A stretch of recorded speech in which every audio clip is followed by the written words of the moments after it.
আসসালামু আলাইকুম প্রিয় ইকোনমি লাভার বন্ধুরা, মাসুজ ইকোনমি ব্লগ থেকে আপনাদের স্বাগত জানাচ্ছি। আসসালামু আলাইকুম ওয়া রাহমাতুল্লাহ।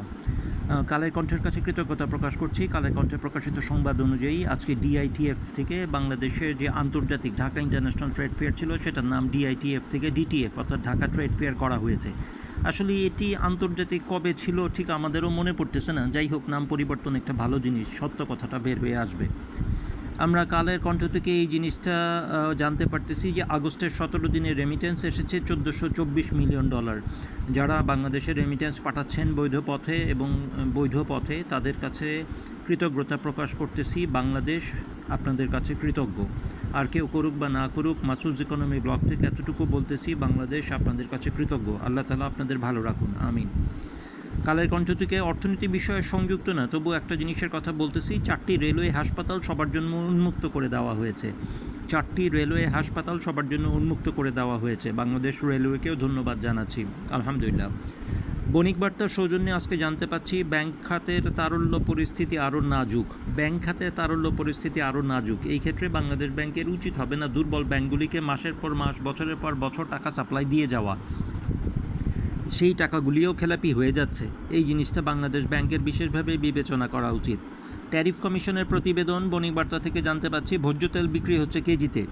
বাংলাদেশ হয়তো আল্লাহ মাফ করে সব সম্ভবের দেশ। ট্যারিফ কমিশন আগেই বলে দিয়েছিল যে ভোজ্য তেল বিক্রি করতে হবে লিটারে। এখন কেজিতে বিক্রিতে কার কী লাভ হচ্ছে এটাও খুঁটিয়ে দেখা দরকার।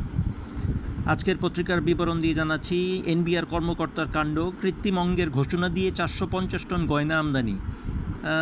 কিছুক্ষণ আগেই বললাম বাংলাদেশ সব সম্ভবের দেশ। তো কৃত্রিম অঙ্গের ঘোষণা দিয়ে 450 টন গয়না আমদানি, এই বুদ্ধিটা যদি আমরা ভালো কাজে লাগাতে পারতাম, বা আমার এই ব্রেনটাকে যদি আর একটু ভালো কাজে লাগাতে পারতাম, মানুষ উপকারের কাজে আসলে অনেক বেশি কাজে আসতো আর কি। দৈনিক সমকালের উদ্ধৃতিতে জানাচ্ছি পুরনো ক্রেতারা বাংলাদেশে ফিরছে এবং নতুন ক্রেতারাও এখন খোঁজখবর নিচ্ছে, বিশেষ করে রেডিমেড গার্মেন্টসের।